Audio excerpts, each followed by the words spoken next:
أعوذ بالله من الشيطان الرجيم بسم الله الرحمن الرحيم إن الحمد لله تعالى نحمده ونستعين به ونستغفره ونعوذ بالله من شرور أنفسنا ومن سيئات أعمالنا من يهده الله فلا مضل له ومن يضلل فلا هادي له وأشهد أن لا إله إلا الله وحده لا شريك له وأشهد أن محمدا عبده ورسوله صلى الله عليه وسلم۔ تمام تعریفیں اللہ کے لیے ہیں، ہم اس کی تعریف کرتے ہیں اور اس سے مدد اور معافی طلب کرتے ہیں۔ ہم پناہ مانگتے ہیں اللہ عز و جل کی خود کی برائیوں سے اور تمام برے کاموں سے۔ جسے بھی اللہ کی ہدایت ملے اسے کوئی گمراہ نہیں کر سکتا، اور جسے اللہ نے گمراہ کیا اسے کوئی ہدایت نہیں دے سکتا۔ ہم گواہی دیتے ہیں کہ عبادت کا حقدار صرف اللہ ہے اور کوئی اس کا شریک نہیں، اور گواہی دیتے ہیں کہ محمد صلی اللہ علیہ وسلم اللہ تعالیٰ کے بندے اور رسول ہے، اور اللہ اپنی سلامتی بھیجے اپنے آخری نبی پر، ان کے اہل و عیال پر، ان کے صحابہ پر۔ السلام علیکم ورحمۃ اللہ وبرکاتہ۔ حدیث نمبر 30 عن ابی ثعلبۃ الخشنی جرثوم بن ناشر رضی اللہ عنہ عن رسول اللہ صلی اللہ علیہ وسلم قال ان اللہ فرض فرائض فلا تضيعوها وحد حدودا فلا تعتدوها وحرم اشیاء فلا تنتهكوها وسكت عن اشیاء رحمة لكم غیر نسیان فلا تبحثوا عنها۔ رواہ الدار القطنی۔ ابو ثعلبہ خشانی جرثوم بن ناشر رضی اللہ عنہ سے روایت ہے، رسول اللہ صلی اللہ علیہ وسلم نے فرمایا، اللہ تعالیٰ نے کچھ فرائض مقرر کر دیے ہیں، انہیں ضائع مت کرو، اور اس نے کچھ حدود مقرر فرمائے ہیں، ان سے تجاوز نہ کرو، اور اس نے کچھ چیزوں کو حرام قرار کر دیا ہے، ان چیزوں کے قریب نہ جاؤ، ان کی حرمت پامال نہ کرو، اور اس نے تم پر شفقت فرماتے ہوئے بعض چیزوں کے متعلق عمدن سکوت فرمایا ہے، ان کے متعلق تم بحث میں نہ پڑھو۔ یہ حدیث جو ہے ایکچولی ضعیف حدیث ہے۔ اس کے جو نریٹرز کی چین ہے اس میں کچھ پرابلم ہے، جس کی وجہ سے اس حدیث کو ضعیف احادیث کی کیٹیگری میں رکھا گیا ہے۔ پہلے تو میں انشاءاللہ تعالی آپ کو یہ ضعیف احادیث کیا ہے اور ان کے اوپر ہم کو کب عمل کرنا چاہیے اور کس حد تک ہم ان کو لے سکتے ہیں، یہ تھوڑا سا میں آج اس پر لینا چاہتی ہوں، کیونکہ آج کل ایک کافی ڈسکشن پریشانی والی بات ہوتی ہے۔ ایک بات آتی ہے وہ پھر سامنے آتی ہے کہ یہ حدیث ضعیف ہے، تو ایک تھوڑی سی جھلک ہم یہاں پر لینے کی کوشش کرتے ہیں۔ حالانکہ ایک یہ بہت ہی واسٹ ٹاپک ہے، تو میں صرف اتنی انفارمیشن آپ کو یہاں پر دینا چاہتی ہوں کہ کوئی انفارمیشن آپ احادیث کو لے کر آپ کے سامنے آ رہی ہے، چاہے وہ ویب سائٹ پر آپ کہیں پڑھ رہے ہیں، کوئی آرٹیکل میں آپ دیکھ رہے ہیں، یا کوئی انفارمیشن آپ کے پاس آئی ہے، تو ہم اس کو کہاں تک لے سکتے ہیں۔ اسکالرز نے احادیث کو ڈفرینٹ کیٹیگریز میں رکھا ہے، حالانکہ وہ بہت انیومریبل کیٹیگریز ہے اور یہ بہت واسٹ ٹاپک ہے، کئی دن لگیں گے اس کو کلیئر کرنے کے لیے، لیکن احادیث کو ڈفرینٹ اینگلز سے ایگزامن کرنے کے بعد اکارڈنگ ٹو اوتھینٹسٹی اسکالرز نے احادیث کو ڈفرینٹ کیٹیگریز میں رکھا ہے، اور وہ کیا بیسس پر رکھا ہے کہ جو نریٹرز ہے ان کے ریلیجیس کمٹمنٹ اور سچائی کو دیکھتے ہوئے، ان کی میموری ان کی کتنی شارپ ہے، یا کتنی پریسائزلی کتنا ایگزیکٹلی وہ لوگ حدیث کو نریٹ کرنے کی صلاحیت رکھتے ہیں، نریٹر نے وہ حدیث کہاں سے لی ہے، بیچ میں چین میں کوئی پرابلم تو نہیں ہے، صحابی سے ہے یا آپ صلی اللہ علیہ وسلم کے ڈائریکٹ ورڈ سے ہے، یا تابعی نے کوئی صحابی سے سنا، یہ ساری چیزوں کو جو ہے بہت ہی کلوزلی اسٹڈی کیا، اور یہ بھی دیکھا کہ یہ حدیث کوئی اور حدیث سے کانٹراڈکٹ تو نہیں کرتی۔ تو علماء نے اس پر بہت محنت کی ہے، اور مینلی اوتھینٹسٹی کو لے کر جو کیٹیگریز میں پلیس کیا ہے، اس میں 4 کیٹیگریز مینلی ہے اکارڈنگ ٹو اوتھینٹسٹی، حالانکہ اس میں اور سب کیٹیگریز بھی ہوں گی، لیکن ایک اوپر سے دیکھنے کے لیے ایک تھوڑا سا میں یہ بتاتی ہوں کہ 4 کیٹیگریز میں جو ہے احادیث کو پلیس کیا ہے۔ حدیث جو ہے آپ سنے ہوں گے کہ یہ حدیث صحیح ہے، یہ حدیث حسن ہے، یہ حدیث ضعیف ہے، تو ان کے ایکچولی معنی کیا ہوتے ہیں؟ جنرلی لوگ سمجھتے ہیں حدیث صحیح ہے اگر کوئی حدیث صحیح نہیں ہے تو پھر یہ سمجھتے ہیں کہ وہ حدیث غلط ہے. یعنی مینلی ذہن میں یہ ہوتا ہے کہ اونلی 2 کیٹیگریز ہوتے ہیں, یا تو صحیح یا تو غلط, لیکن ایسا نہیں ہے. اس کو تھوڑا سا ڈیپتھ میں سمجھنے کی ضرورت ہے. احادیث کے 4 کیٹیگریز اکارڈنگ ٹو اوتھینٹسٹی ہے.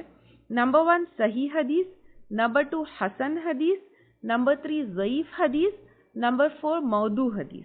ٹھیک ہے, کون سی 4 کیٹیگریز ہوئی؟ صحیح, حسن, ضعیف اور موضوع. اب صحیح حدیث جو ہوتی ہے وہ نو ڈاؤٹ, اس کے اندر کوئی ڈاؤٹ نہیں ہے, فٹ ٹو ایکسیپٹ ہے. یعنی یہ جو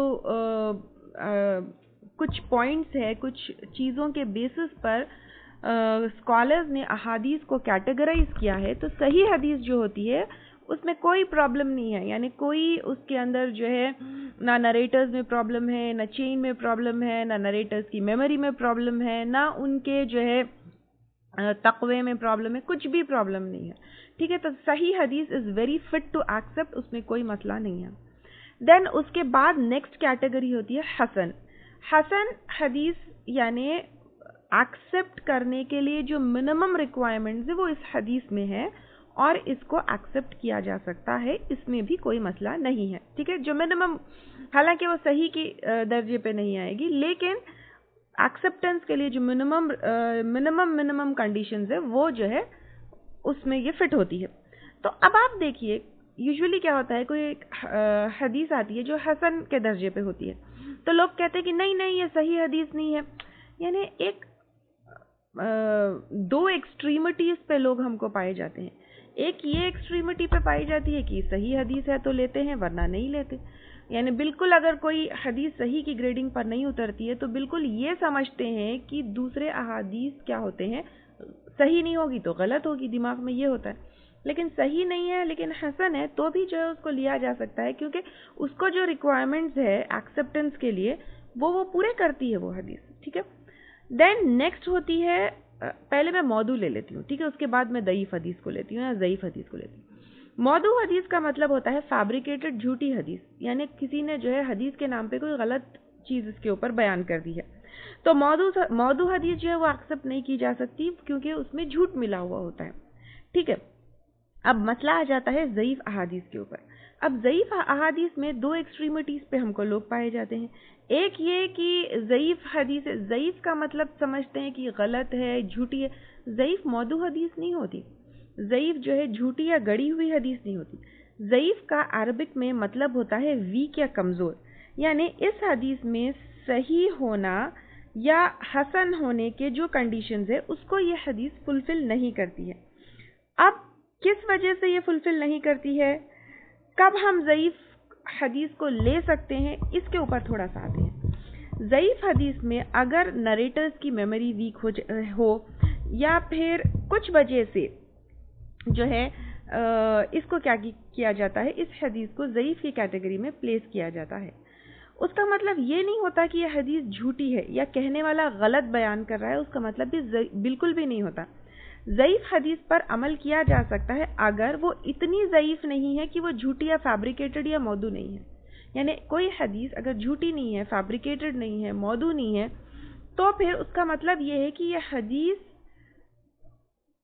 جو ہے صحیح کے درجے پہ نہیں ہے, حسن کے درجے پہ نہیں ہے, کوئی اس کے اوپر کمزوریاں ہیں, اور اگر کوئی جنرل پرنسپل والی حدیث نہیں ہے تو پھر یہ حدیث کو ہم بالکل ریجیکٹ نہیں کر سکتے ہیں.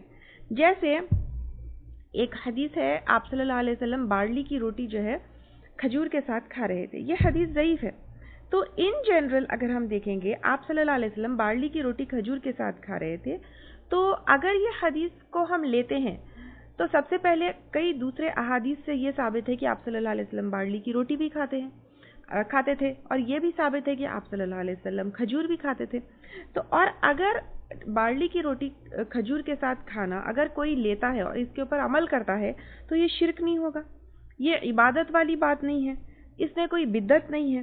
دوسری کئی احادیث سے ثابت ہے کہ آپ صلی اللہ علیہ وسلم جو بھی کھاتے تھے اور کھجور بھی کھاتے تھے, ان کے اسٹیپل فوڈ یہ تھا, صحابہ کرام کے اسٹیپل فوڈ میں سے بھی تھا. تو یہ چیزیں اور دوسرے احادیث اس چیز کو سپورٹ کرتے ہیں. تو تھوڑے لوگ جو ہے دے گو ٹو این ایکسٹینٹ کہ یہ ضعیف حدیث ہے، اس کو لو ہی مت، تم بارلی کی روٹی اور کھجور کھاؤ ہی مت. تو یہ نہیں ہو سکتا.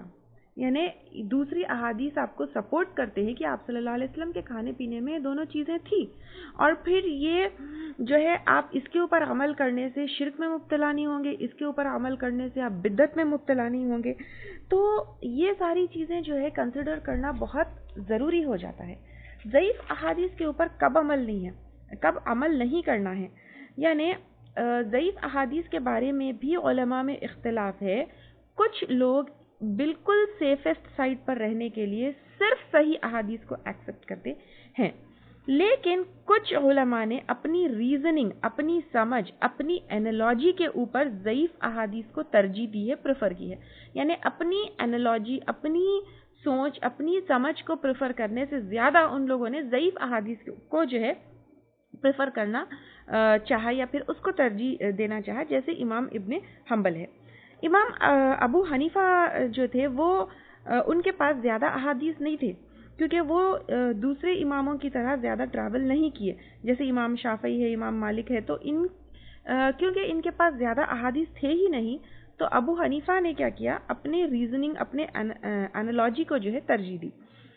تو سب سے بہترین رائے یا سب سے زیادہ ایکسیپٹڈ رائے ضعیف احادیث کے بارے میں یہ ہے کہ ضعیف اگر کوئی حدیث ہمارے سامنے آتی ہے وہ موضوع نہیں ہے، نریٹر جھوٹا نہیں ہے، یا اس میں کوئی جھوٹ نہیں پایا جاتا ہے، لیکن ویک میموری کی وجہ سے وہ ویک ہے، ٹھیک ہے، کسی نریٹرز کی میموری ویک ہے، تو پھر اس حدیث کو لیا جا سکتا ہے جب دو چیزیں ہوں. ٹھیک ہے، سب سے پہلے یہ ہے کہ وہ حدیث حرام اور حلال کے بارے میں نہ ہو. ٹھیک ہے، کیونکہ حرام اور حلال کے بارے میں ہم بالکل بھی رسک نہیں لے سکتے ہیں. تو کوئی حدیث ہم جب تک حلال اور حرام کے بارے میں نہیں لے سکتے ہیں جب تک وہ صحیح یا حسن کے درجے پہ نہ ہو. ٹھیک ہے، تو اس معاملے میں ہم ضعیف حدیث کو نہیں لیں گے. سیکنڈلی، عقیدے سے ریلیٹڈ نہ ہو، کیونکہ اس میں بھی ہم بالکل بھی جو ہے کیا نہیں کر سکتے ہیں، ہم رسک نہیں لے سکتے ہیں. تو ہم کو بالکل سیف رہنا ہے. تو یہ دو معاملوں میں، عقیدے کے معاملے میں اور حرام حلال کے معاملے میں، ہم صرف وہ احادیث لیں گے یا ہم صرف وہ احادیث کو لے سکتے ہیں جو صحیح ہے یا پھر حسن کے درجے پہ ہے. لیکن اگر جو ہے ان جنرل کوئی چیز ہے، جیسے ابھی میں آپ کو بتائی، کون سی بتائی، کھجور اور بارلی کی روٹی کے بارے میں بتائی، تو پھر ایسے کوئی معاملے ہیں تو پھر ان کے بارے میں ہم ضعیف احادیث کو کنسیڈر کر سکتے ہیں. لیکن پھر اگر ہم کو اس کی نالج ہو کہ یہ حدیث ضعیف ہے تو may be there is some weakness, there could be some جو ہے کچھ وہ ہو سکتی ہے، کمزوری ہو سکتی ہے. تو یہ پھر ذہن میں رکھتے ہوئے ان احادیث کو لیا جا سکتا ہے. ان کو امپلیمنٹ کرنا یا ان کو عمل میں لانے سے کوئی شرک یا کوئی بدعت میں ہم مبتلا نہیں ہوں گے، یا پھر ان سے بالکل بچنا، جیسے نہیں یہ حدیث صحیح نہیں ہے تو پھر ان سے بچ کے رہنے سے رہتے ہوئے اس عمل کو ترک کر دینا، جیسا بالکل روٹی اور کھجور آپ مت کھاؤ، اس کو ترک کر دینا ہے یا اس کو جو ہے اپنے عمل سے نکال دینا ہے، یہ جو ہے غلط ہوگا. ٹھیک ہے. اور دوسری ایک اور چیز، کچھ لوگ یہ سمجھتے ہیں کہ صحیح حدیث ہے تبھی اس کے اوپر عمل کرنا ہے، لیکن کوئی حدیث اگر حسن کے درجے پر آتی ہے تو بھی ہم اس کو لے سکتے ہیں کیا، انفیکٹ وہ تو لینے کے لیے اور فٹ ٹو ایکسیپٹ ہوتی ہے. تو اس کی مثال میں جیسے آپ کو بتاتی ہوں کہ حجامہ کے بارے میں آتی ہے. ٹھیک ہے، حجامہ کے بارے میں جو لونار ڈیٹس کے احادیث آتی ہے 17, 19 اور 21 کے بارے میں، اس میں ہم کو انیومریبل احادیث ملتے ہیں، لیکن کوئی بھی حدیث صحیح کے درجے پہ نہیں ہے. تمام احادیث جو ہے حسن کے درجے پہ آتی ہے. تو اس کا مطلب یہ نہیں ہے، یعنی I was reading an article تھوڑے دن پہلے، یہ کہ یہ جو 17, 19 اور 21 کے احادیث آتے کوئی بھی جو ہے صحیح کے درجے پہ نہیں آتی، جسٹ ریجیکٹڈ. تو ایسا نہیں ہے، حسن کے درجے پہ آتی ہے، اس کا مطلب یہ کینٹ ریجیکٹڈ. اور اس کے بارے میں اتنے انیومریبل احادیث آتے ہیں کہ ایک حدیث دوسری حدیث کو سپورٹ کرتے ہوئے اسٹرینتھ دیتی ہے. تو اس کا مطلب یہ نہیں ہے کہ کوئی حدیث صحیح نہیں ہے یا صحیح کے درجے پہ نہیں ہے، اس کا مطلب یہ نہیں ہے کہ وہ حدیث جھوٹی ہے، یا یہ نہیں ہے کہ آپ اس کو نکال دیں، یا یہ نہیں ہے کہ آپ کو اس کو ریجیکٹ کر دیں. آپ کو جو ہے یہ 4 کیٹیگریز کو سمجھنا ہے کہ کب صحیح ہے، یعنی صحیح کے درجے پہ ہے تو کیا مطلب ہے، حسن کے درجے پہ ہے تو کیا مطلب ہے. یعنی دونوں درجوں پہ جو ہے جو احادیث ہے ان کو ریجیکٹ نہیں کیا جا سکتا ہے، ان کو لیا جا سکتا ہے، انفیکٹ لیا جانا چاہیے اور فٹ ٹو ایکسیپٹ ہے، اس میں کوئی کمی نہیں ہے. البتہ موضوع جو حدیث ہوتی ہے وہ نہیں لی جا سکتی ہے، it is not fit to accept. البتہ جو ضعیف حدیث ہوتی ہے، کچھ کمی کوئی کمزوری ہوتی ہے، تو پھر حلال اور حرام کے جو ہے جب معاملے آتے ہیں، کیونکہ جب فقہ کے کلاسز ہوتے ہیں یا عقیدے کا جو معاملہ ہوتا ہے ان کی جو اسٹڈی ہوتی ہے ان میں احادیث جب لیتی ہوں تو بہت کلوزلی اسٹڈی کرتی ہوں، ٹھیک ہے. اور ایک ایک حدیث کو کئی دفعہ جب لیکچرز میں انکلوڈ کرنا ہے تو میں کئی دفعہ ان کو جو ہے چیک کرتی ہوں. تو جب صحیح کے درجے پہ اور حسن کے درجے پہ تو no doubt we can take it. جب فقہ کے اور عقیدے کے کلاسز ہوتے ہیں تو میں ضعیف احادیث کو بالکل کنسیڈر نہیں کرتی ہوں. انفیکٹ ہر اسٹوڈنٹ کو جو ہے فقہ اور عقیدے کے معاملے میں جو ہے ان احادیث کو نہیں کنسیڈر کرنا چاہیے. لیکن جب جو ہے کوئی ورچیوز کے معاملے میں آتا ہے یا کوئی طب کے معاملے میں اسپیشلی جو ہے ضعیف احادیث ہے تو ان کو دیکھا جاتا ہے.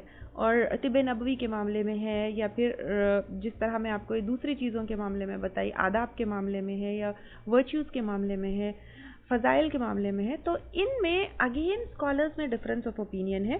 کچھ اسکالرز نے to be on safer side بالکل ان کو نہیں لیا ہے، لیکن کچھ اسکالرز نے ان کو کنسیڈر کیا ہے. تو پھر اگر to be on safer side آپ جو ہے ان کو نہیں کنسیڈر کرنا چاہتے تو okay fine, it's up to you. لیکن اگر کوئی اس کے اوپر عمل کرتا ہے اور کنسیڈر کرتا ہے تو آپ اس کو مشرک یا آپ اس کو جو ہے بدعت کرنے والا یا آپ اس کو غلط عقائد رکھنے والا یہ نہیں کنسیڈر کر سکتے ہیں اگر وہ عقیدے اور فقہ کو چھوڑ کر ورچیوز اور دوسرے معاملے میں اس کو کنسیڈر کرتا ہے. ٹھیک ہے، تو ایون میں بھی جو ہے اس کو کچھ معاملے میں جیسے طب نبوی میں آپ کو کچھ احادیث لینے پڑیں گے، ورچیوز میں فضائل میں آپ کو کچھ احادیث لینے پڑیں گے، کنسیڈر کرنے پڑیں گے، کیونکہ ان کو جو ہے پھر دوسرے احادیث سے دیکھا جائے گا کہ دوسرے احادیث سے کانٹراڈکٹ تو نہیں کرتے، دوسرے احادیث اس کو سپورٹ تو نہیں کرتے. اور بہت سارے احادیث اگر کوئی ضعیف حدیث کو سپورٹ کرنے میں آ جاتی ہے تو پھر ہم ان کو لے سکتے ہیں. تو پھر اگر کوئی ان کو لیتا ہے اور ان معاملوں میں اپارٹ فرام حلال حرام اینڈ عقیدہ، تو پھر آپ یہ نہیں کہہ سکتے کہ وہ غلط بیانی کر رہا ہے، آپ یہ نہیں کہہ سکتے کہ وہ ڈیوینٹ سیکٹس میں سے ہے، آپ یہ نہیں کہہ سکتے کہ وہ غلط کہہ رہا ہے. I hope this is clear کہ یہ 4 کیٹیگریز ہے جس میں نے آپ کو بتایا کہ صحیح، حسن، ضعیف اور موضوع کی کیٹیگری میں جب آئیں گے کب ہم لے سکتے ہیں اور کب ہم نہیں لے سکتے اور علماء میں کہاں اختلاف ہے، یہ میں نے آپ کو بتایا. I hope this is clear.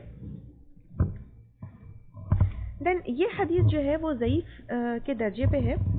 ابو ثعلبہ آپ صلی اللہ علیہ وسلم اس حدیث کے راوی جو ہے ابو ثعلبہ رضی اللہ تعالیٰ عنہ ہے. آپ صلی اللہ علیہ وسلم کے پاس اسلام قبول کرنے اس وقت آئے جب آپ خیبر کی طرف نکل رہے تھے اور وہ جو ہے اسی وقت اسلام لے کر آئے، مسلمان کے ساتھ شامل ہو کر گئے اور آپ صلی اللہ علیہ وسلم نے انہیں مال غنیمت میں سے دیا.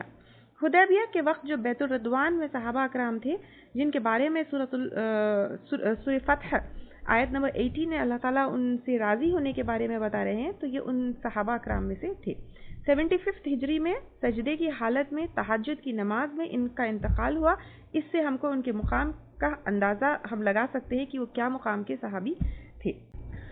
تو پہلے پارٹ میں بتایا جا رہا ہے کہ اللہ تعالیٰ نے کچھ فرائض مقرر کر دیے ہیں، انہیں ضائع مت کرو، اور اس نے کچھ حدود مقرر فرمائے ہیں، ان سے تجاوز نہ کرو. ٹھیک ہے، اور پھر آگے اس میں بتایا گیا ہے اور اللہ تعالیٰ نے کچھ چیزوں کو حرام قرار دیا ہے، ان چیزوں کے قریب نہ جاؤ اور ان کی حرمت پامال نہ کرو. سب سے پہلے کچھ چیز اللہ تعالیٰ نے فرض کیے ہیں ہم پر، جیسے نماز ہے، روزہ ہے، زکوٰۃ ہے، حج ہے. تو فرائض کے اوپر کیا کرنا ہے؟ عمل کرنا ہے، کمپلسری ہے، لازم ہے، نہیں کریں گے تو گناہ ہوگا. صرف یہ پلرز نہیں بلکہ جو بھی اللہ تعالیٰ نے قرآن میں حکم دیا ہے یا پھر آپ صلی اللہ علیہ وسلم نے بتایا ہے، حکم دیا ہے جس چیز کا، ٹھیک ہے. جیسے سورۃ القصص آیت نمبر 85 میں اللہ تعالیٰ فرماتے ہیں ان الذی فرض علیک القرآن، بے شک جس نے آپ کے اوپر قرآن کے احکام کو فرض کیا ہے. سورۃ تحریم آیت نمبر 2 میں بھی آتا ہے قد فرض اللہ تحلۃ ایمانکم، اللہ نے تم پر تمہاری قسموں کے کفارے مقرر کر دیے ہیں. تو یہاں پر اللہ تعالیٰ نے کچھ چیزوں کے احکام دیے ہیں، جیسے قرآن پڑھنا ضروری ہے، اگر قسم کھاؤ تو پھر اس کو پورا نہیں کرو تو پھر اس کا کفارہ دینا ہے. تو کچھ چیزیں جو ہے ہمارے لیے کمپلسری ہے، فرض ہے، واجب ہے، اوبلیگیٹری ہے، ان کو ترک کرنے سے بہت بڑا گناہ ہوگا. اور یہاں تک کہ اگر ان کو کنٹینیوسلی ترک کریں گے تو انسان اسلام کے دائرے سے باہر بھی جا سکتا ہے۔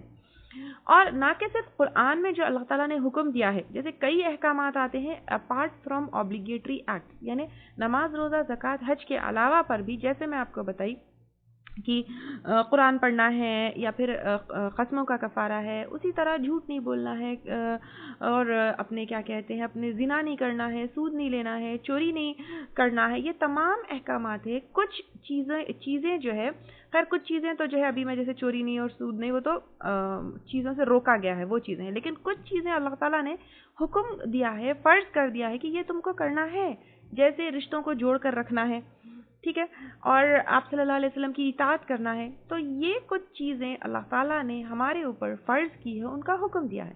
تو قرآن کے علاوہ پر آپ صلی اللہ علیہ وسلم نے بہت ساری چیزیں ہم کو سنت میں بھی بتائی ہے، جیسے آپ صلی اللہ علیہ وسلم نے کہا کہ داڑھیوں کو چھوڑو، ٹھیک ہے، تو اگر تم کر سکتے ہو تو کرو، نہیں کر سکتے ہو تو نہ کرو، ایسا اگر آپشن ہم کو دیا گیا ہے تو پھر وہ کمپلسری کمانڈ میں سے نہیں آئے گا، ٹھیک ہے۔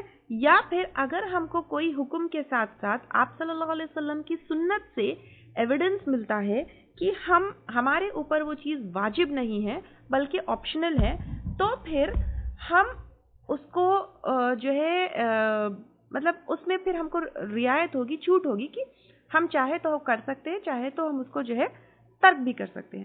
لیکن جنرل کمانڈ ہے جس میں آپ کو یہ آپشن نہیں دیا گیا کہ آپ چاہے تو چوز کرو، چاہے تو نہیں چوز کرو، تو وہ چاہے وہ سنت سے ہو یا پھر قرآن سے ہو، تو وہ ہمارے اوپر جو ہے obligatory ہوگا، اس کو ہم ترک نہیں کر سکتے ہیں۔ جیسے داڑھی کے بارے میں ابھی میں بتائی، آپ صلی اللہ علیہ وسلم نے ہم کو یہ نہیں کہا چاہے تو رکھو، چاہے تو مت رکھو، مردوں کے لیے میں بتا رہی ہوں، تو پھر یہ ہمارے اوپر obligatory ہے، فرض ہے۔ اسی طرح عورتوں کے لیے پردہ ہے، ٹھیک ہے، پردے کا حکم ہے، یہ نہیں کہا گیا یا پھر آپشن نہیں دیا گیا کہ تم چاہے تو پردہ کرو یا چاہے تو نہیں کرو، ایسا کوئی آپشن نہیں ہے۔ یا پھر یہ آپشن نہیں ہے کہ تم اگر غیر مسلمان کنٹری میں جو ہے ہو تو پھر مت کرو، یا مسلم کنٹری میں ہو تو کرو، ایسا بھی کوئی آپشن نہیں ہے۔ تو یہ پردہ ہمارے اوپر کیا ہے، فرض ہے۔ ان آبلیگیشنز فرائض میں، یعنی اس کی بہت بڑی لمبی لسٹ ہے جو ہم ایز اے مسلم بہت ہم کو اس چیز کا علم ہے، یعنی موٹا موٹا تو ہم جانتے ہیں کہ کون سی چیزیں اللہ تعالیٰ نے ہمارے اوپر فرض کی ہے۔ تو ان آبلیگیشنز میں، فرائض میں کمی پیشی، توڑ مڑوڑ جائز نہیں ہے۔ اسی کا مطلب ہے کہ ان کو ضائع مت کرو، یعنی اس کی کمی پیشی مت کرو، اس میں ایڈیشن سبٹریکشن مت کرو، اس کو توڑ مڑوڑ مت کرو، اس کو اپنے حساب سے جو ہے آگے پیچھے مت کرو، یہی ہے ان کو ضائع مت کرو۔ نیکسٹ ہے اللہ تعالیٰ کے حدود کو جو ہے تجاوز مت کرو، یعنی سورۃ البقرہ آیت نمبر 229 میں بھی اللہ تعالیٰ بتاتے ہیں تلک حدود اللہ فلا تعتدوها، یہ اللہ تعالیٰ کی حدود ہے، اس کو کراس نہیں کرنا ہے۔ جیسے قتل ہے، چوری ہے، شراب ہے، زنا ہے، جادو ہے، جھوٹ ہے، ایسے کرائمز جو ہے اور ایسے گناہ جو ہے جن کے اوپر حدود ہے، حدود یعنی حد کا مطلب ہوتا ہے کہ جس کے اوپر سزا ہے، جیسے چوری کے اوپر ہاتھ کاٹنے کی سزا ہے، زنا کے اوپر جو ہے رجم کی سزا ہے، یا پھر اگر غیر شادی شدہ ہے تو پھر اس کو کوڑوں کی سزا ہے۔ تو ایسے کرائمز مت کرو، ٹھیک ہے، یہ بتایا گیا ہے۔ دین تیسرے پارٹ میں جو اللہ تعالیٰ نے حرام کر دیا ہے، جیسے مردار کا کھانا، خنزیر کا کھانا، غیر اللہ کے لیے نام لیا ہوا کھانا، شراب پینا، اور محرمات جو رشتے ہوتے ہیں ان سے نکاح کرنا، یہ سب حرام ہے۔ تو اللہ تعالیٰ نے ایک اور کیٹیگری میں جو ہے، یعنی پہلی کیٹیگری جو ہے یہاں پہ بتایا گیا، فرض کر دیا گیا ہے، ان کو جو ہے ان میں توڑ مڑوڑ مت کرو۔ سیکنڈ کیا ہے کہ اللہ تعالیٰ نے جو کرائمز کے اوپر ایک تو حد لگا دی ہے، دوسرا جن کے اوپر جہنم کی وعید ہے، یعنی جیسے اللہ تعالیٰ نے جو ہے بہت سارے گناہوں کے اوپر جہنم بتایا ہے، تو ان گناہوں سے دور رہو۔ پھر تیسرا جو حرام قرار دیا گیا ہے ان کے بھی جو ہے کیا کرو، ان کے قریب مت جاؤ، ٹھیک ہے، ان کی حرمت کو کراس مت کرو، وہ جو ہے اللہ تعالیٰ نے جو باؤنڈریز بتا دی ہے ان کو کراس مت کرو۔ دین لاسٹ کیٹیگری ہے جس کے بارے میں شریعت خاموش ہے۔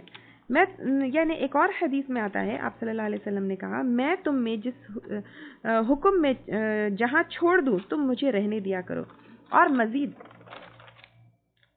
پوچھا نہ کرو، کیونکہ تم سے پہلے لوگ انبیاء سے سوالات اور ان سے اختلافات ہی کے سبب ہلاک ہوئے ہیں۔ یعنی کچھ معاملات میں جہاں پر شریعت خاموش ہے تو اس میں بال کی کھال مت نکالو. یعنی اس کا مطلب یہ ہے کہ اگر کوئی علم کے لیے کویشچن کرتا ہے تو یعنی وہ کویشچن کیا جا سکتا ہے، لیکن کچھ لوگوں کی عادت ہوتی ہے کہ بیکار کی بحث اور ہیٹڈ یعنی گرم ہونے کے لیے ماحول ایک ڈیبیٹ اور ڈسکشن کرتے ہیں جس کا کوئی رزلٹ نہیں ہے. تو بیسیکلی اس حدیث میں یہ بتایا جا رہا ہے کہ جو حرام، حلال اور حدود جس کے اوپر ہے ان کو دیکھو اور جیسا اللہ تعالیٰ نے بتایا ہے جسٹ اس کے اوپر عمل کرو، سبمٹ کرو، ڈو ایز یو آر کمانڈڈ. بال کی کھال مت جو ہے نکالو، irrelevant questions مت پوچھو، کیونکہ حرام اور حلال ان کے اوپر جو ہے ریسرچ کرنے کی بھی ضرورت نہیں ہے. کچھ لوگ ہوتے ہیں یہ کیوں حرام ہے، کیوں حلال ہے، کیوں حلال نہیں ہے، اس کے بارے میں کیوں نہیں بتایا گیا ہے، یہ کیوں جو ہے کوئی کیٹیگری میں نہیں رکھا گیا ہے، تو اس کے اوپر بحث کرتے ہیں. ایکچولی واٹ از اسلام؟ اسلام ہے سبمیشن ٹو اللہ سبحانہ تعالیٰ. جیسے اللہ تعالیٰ بتائے یہ حلال ہے، اوکے ٹھیک ہے، یہ حرام ہے، اوکے ٹھیک ہے، یہ اس کے اوپر جو ہے نہیں جانا ہے، اوکے ٹھیک ہے. جیسا اللہ تعالیٰ بتائے ویسا جو ہے کرنا ہے. اس کے اوپر بیکار کی بحثیں کر کے، ہیٹڈ آرگیومنٹس اور ڈبیٹس میں انوالو ہو کے اپنے آپ کے اعمال ضائع مت کرو. Just submit as you do, just submit as you are commanded. جیسے بنی اسرائیل کا واقعہ تفسیر کی کلاس میں ہم لے چکے کہ بنی اسرائیل کیا کیے، بحثیں کرتے گئے. گائے کے بارے میں بتا رہی ہوں. تو پھر ویسی بحثوں میں ہم کو نہیں پڑھنا ہے. اللہ تعالیٰ جو حکم دیے ہے وہ حکم کے اوپر ہم کو عمل کرنا ہے. I hope this is clear.